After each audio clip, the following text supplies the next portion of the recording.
Après les Bretons, au tour des transporteurs routiers de monter au créneau contre l'écotaxe. Sans bonnet rouge mais avec leur camion, ils organisent demain dans toute la France des opérations escargot.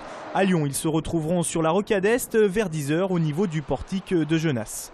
Nous allons être un escargot à 40 à l'heure, ce qui n'est pas un vrai escargot, parce qu'un vrai escargot va beaucoup plus lentement. Nous désirons seulement montrer à tous ceux qui nous verront, et à travers vous aussi, que nous sommes des gens responsables, qui ont seulement un problème, qu'ils ne veulent pas casser, qu'ils veulent montrer qu'ils existent. Pas de violence donc, mais une vraie revendication, la suppression pure et simple de cette écotaxe qui pourrait, à très court terme, condamner les petits transporteurs. Les petits artisans ne gagnent plus le SMIG et ont beaucoup de mal à payer même leur gasoil tous les jours pour pouvoir travailler. Donc arrêtons, remettons les choses à plat, expliquons. Et je pense que d'ici 1 an ou 2, on pourra mettre une taxe en route et on étudiera la question comment, pourquoi et où.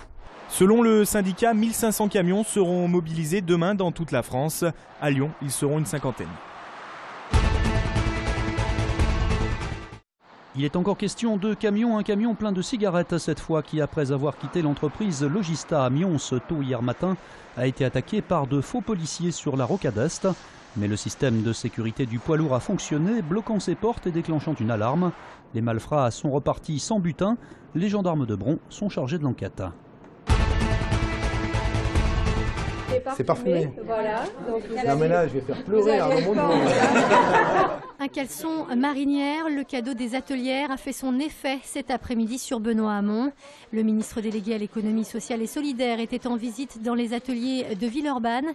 L'occasion pour lui de saluer cette initiative lancée il y a 10 mois par les ex-Le Jaby. Je suis assez confiant sur l'avenir de cette entreprise, mais je suis confiant parce que je sais aussi qu'il va falloir que tout le monde soit au rendez-vous pour les accompagner dans les mois qui viennent. Des mois qui seront décisifs pour l'avenir des atelières, car si les carnets de commandes sont pleins aujourd'hui, la société coopérative peine encore à trouver son modèle de fonctionnement. c'est la première fois aujourd'hui où, sur l'analyse de notre semaine, on a tenu tous nos objectifs de production, voire on les a dépassés. Moi, je considère encore qu'il nous faut bien une année pour arriver à être vraiment au niveau de ce que l'on voudrait être. Et pour poursuivre, les atelières ont justement lancé il y a quelques semaines une nouvelle campagne de recapitalisation. Objectif, rassembler 500 000 €. Les salariés de Citel ont manifesté ce matin leur inquiétude devant l'hôtel de ville à Lyon. Pour ce sous-traitant de Fagor-Brandt, le dépôt de bilan du groupe d'électroménager met en péril son équilibre. Citel se tourne donc vers les pouvoirs publics pour obtenir des aides d'urgence et accélérer sa reconversion dans la fabrication de véhicules électriques. 376 employés du site de Gerland sont au chômage technique. Le pont de l'île Barbe restera fermé aux voitures jusqu'en février ou mars prochain. L'ouvrage a été heurté par une barge le 5 novembre dernier et les réparations sont estimées à 200 000 €. Les piétons et les vélos peuvent toujours l'emprunter.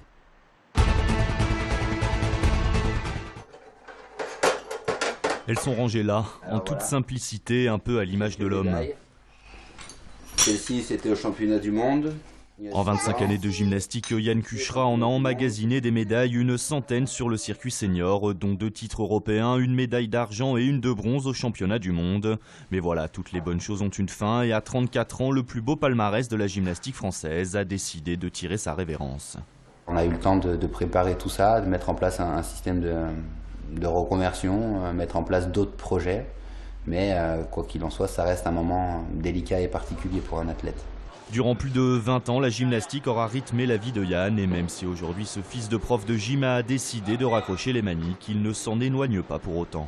J'ai la chance depuis une dizaine de jours d'avoir pris la direction sportive des équipes de France masculines, ce qui est pour moi une vraie fierté parce qu'à la fin d'une carrière gymnique, j'avais à cœur de pouvoir transmettre et partager mon expérience avec les plus jeunes. Pour nous, on prend exemple sur lui et c'est vrai que le fait qu'il prenne sa retraite, ça va un petit peu nous manquer, je pense.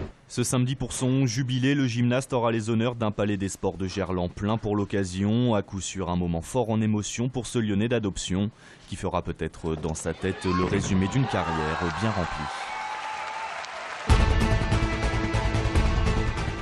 C'est un coup de tonnerre qui a retenti hier soir à Gerland, finaliste l'an passé et vainqueur des 2 éditions précédentes. Les filles de l'OL se sont fait sortir dès les 8e de finale de la Ligue des Champions par Potsdam, 2-1. À 1 partout, les joueuses de Patrice Lair étaient encore qualifiées pour les quarts de finale jusqu'à ce coup du sort à la 72e minute. Et ce pénalty imaginaire sifflé pour les Allemandes. Les Lyonnaises pourront toujours se consoler avec le championnat qu'elles écrasent après 8 journées et 8 victoires. On connaissait Sébastien Chabal et Lionel Nallet, rugbymen, les voici restaurateurs. Hier soir, les 2 joueurs du rugby ont inauguré officiellement leur restaurant au Champ du Coq, situé à Mézieux. L'occasion pour les 2 compères amis dans la vie de se lancer ensemble dans de nouveaux projets, alors que leur carrière de sportif professionnel touche à sa fin. Je pense qu'ici, je viendrai y manger, je viendrai surveiller, mais je pense que j'aurai du mal derrière les fourneaux. Il y a la partie sportive, comme vous l'avez souligné, qui va continuer avec GL, avec le Club du Loup. Et ça, c'est un à côté, c'est un petit plaisir, on va dire. Tout est transformé sur place, on travaille avec des producteurs locaux et de la bonne cuisine française et c'était sympa.